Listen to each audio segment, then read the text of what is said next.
DailyXander, number 27. Let's get the day started. Got all the food ready. About to go to class. Let's go.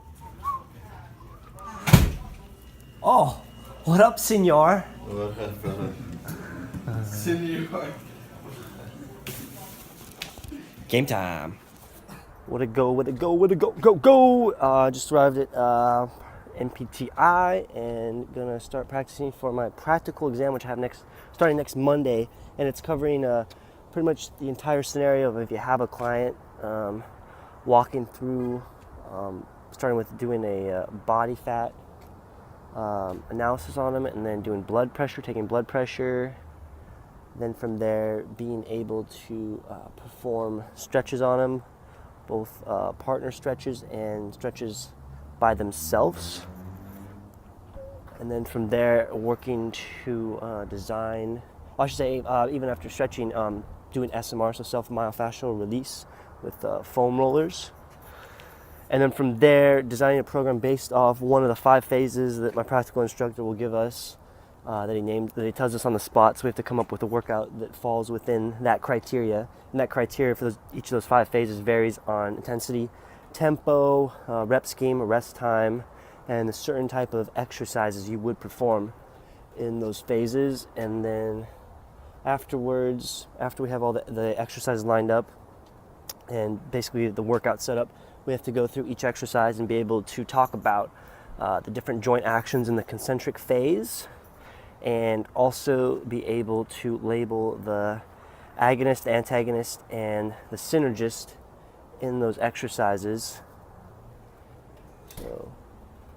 So I got a good amount of stuff to work on and fun stuff. More updates to come. And the last 10 to 15 degrees of leg extension. Boom, that's it, done. That's the only real justification that I can give you. That's just for the contraction, right? You mean the contraction? To right, recruit the vastus medialis a little bit more, yes. So it's recruited to the last 10 to 15 degrees of leg extension a whole lot more. With the foot in an externally rotated position, I might add. Okay? What is good? Back to the DailyXander number 27. I am just out and about right now. It is roughly 6:30. Hopefully, I'm just out and about getting some fresh air. And going for a walk, listening to a podcast. But I'm just basically killing time before me and a friend go back or go to another, either the same one or a different coffee shop to work on our presentations to get out of the hotel rooms we're staying in. So all good there. Just a little recap on my day so far. So of course, another day at NPTI. Good solid day. Spent having one of the other classmates put on a group boot camp workout for the rest of the class. So that was really fun to go through. And then afterwards, I just worked with a couple of the classmates on reviewing proper procedures and performing functional movement screenings, taking blood pressure, and doing a foresight skin fold measurements to measure body fat. So basically just retouching on past skills that I learned to stay sharp on them, because that'll be applied to my practical exam, which I have next Monday. So that was really good. And then theory was really interesting because we looked into the more popular injuries and proper programming you'd want to do for those. So primarily we looked at today injuries occurring in the spinal cord, or lower back. Essentially, lower back pain is responsible for over 80% of neuroskeletal degeneration. So that's obviously very substantial. So pretty much, for the most part, if you're going to have back pain, it's usually going to stem in the lower back, and that's primarily caused because we do a lot of sitting throughout our existence as human beings, or just the kind of line of work a lot of people are in. And then we also looked at shoulder injuries. So that was primarily going to be a shoulder impingement, and that would be the area affected by that would be your supraspinatus, which is lying in the anterior or the front portion of your body. It's a small rotator cuff muscle on the top portion, kind of pretty much right under where your clavicle bone is, so kind of in line with where your collarbone is. So that area right there, kind of right on the top of where the shoulder joint is, that's where the supraspinatus is, and that's pretty much the main.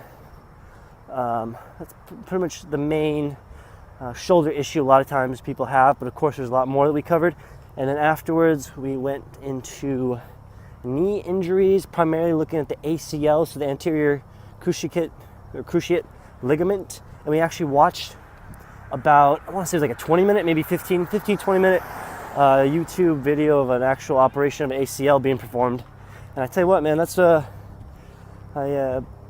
obviously I got a lot of respect for a lot of different professions and stuff like that, but it's like you seem like it's such a specialized surgeons performing ACL surgery. So opening up a knee, sticking all these different instruments, sticking a scope in a small portion of the knee, essentially jamming in there, and you're looking on a screen, and at least from the outsider who doesn't have much knowledge of that whole field and stuff like that, it really looks like it's really hard to decipher what you're actually looking at and how you would move these small instruments in a micro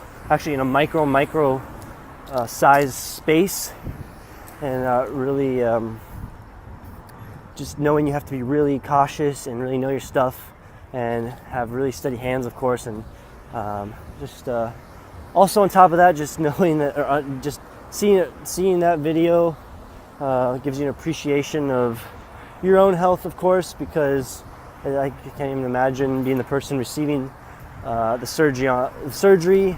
So having your knee cut open like that, all these instruments being dug in that sensitive area, and then getting patched up, and then knowing the whole process as far as rehabbing goes, and being very patient and putting the time and energy and effort you're going to have to put in, and you're only seeing about small changes essentially as far as getting back to the swing of things, and also like the psychological effect that it's going to stem from having your ACL rebuilt, because there's several ways they can rebuild or perform ACL surgery, and the one we saw was they take a small portion of your patella, which is your kneecap, they cut that out, they modify that piece of patella they cut out so it'll fit the right measurement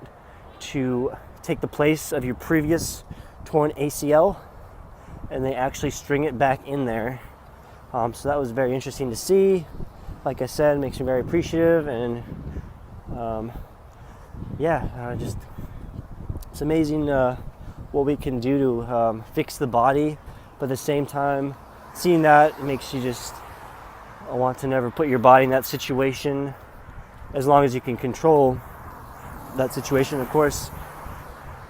I think the statistic we learned is most ACL injuries occur between the ages of 15 and 25, and that's probably because it's going to occur from a lot of twisting motion, and then force application is going to be coming from both sides, so it's a tensile force. So it's a twisting tensile force is what usually tears an ACL. And I'm getting a little I'm kind of going all over the place with this video right now.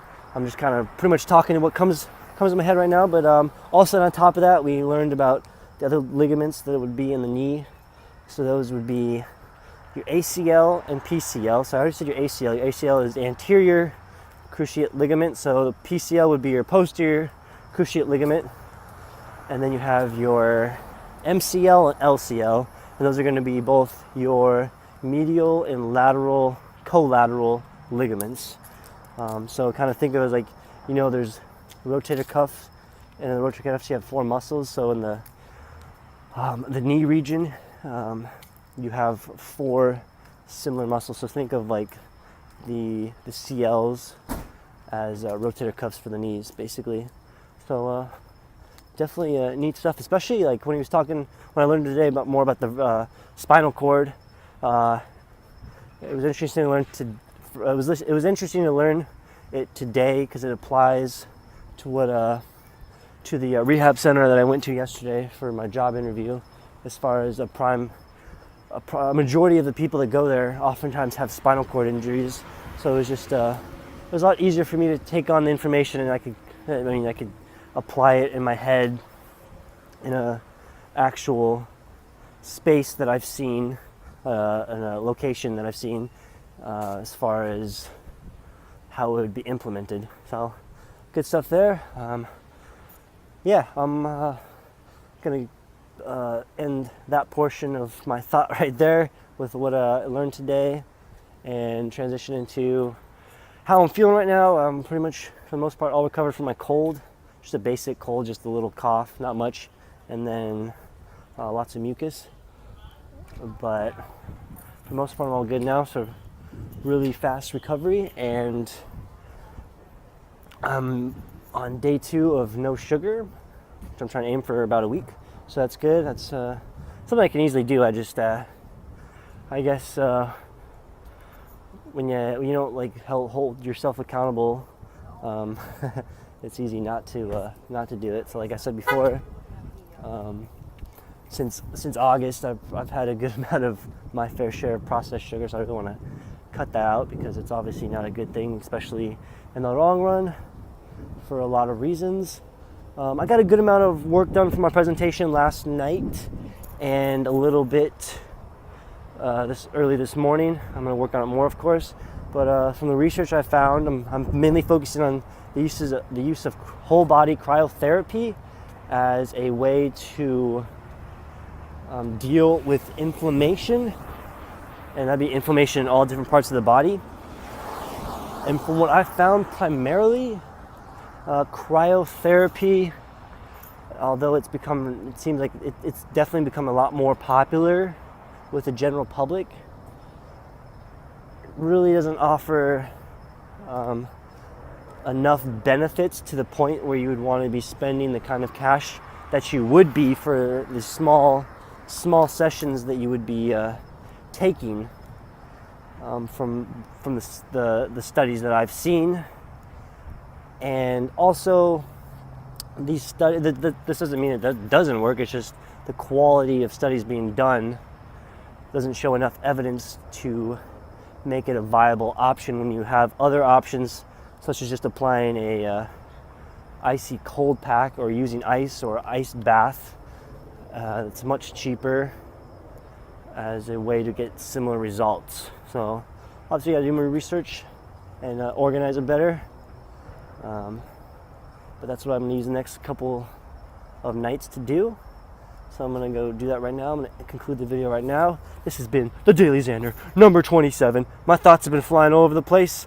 I'm going to work on... I'm going to try and work better at being able to organize my thoughts on a fly, because that's essentially what I do all the time, is I just hit the record button and I just say whatever comes to mind. I'm really trying being able to structure my thoughts better on the fly, and also take out the word in my sentence pauses I often find myself saying. And that's normal. I mean, a lot of people have that when they're talking.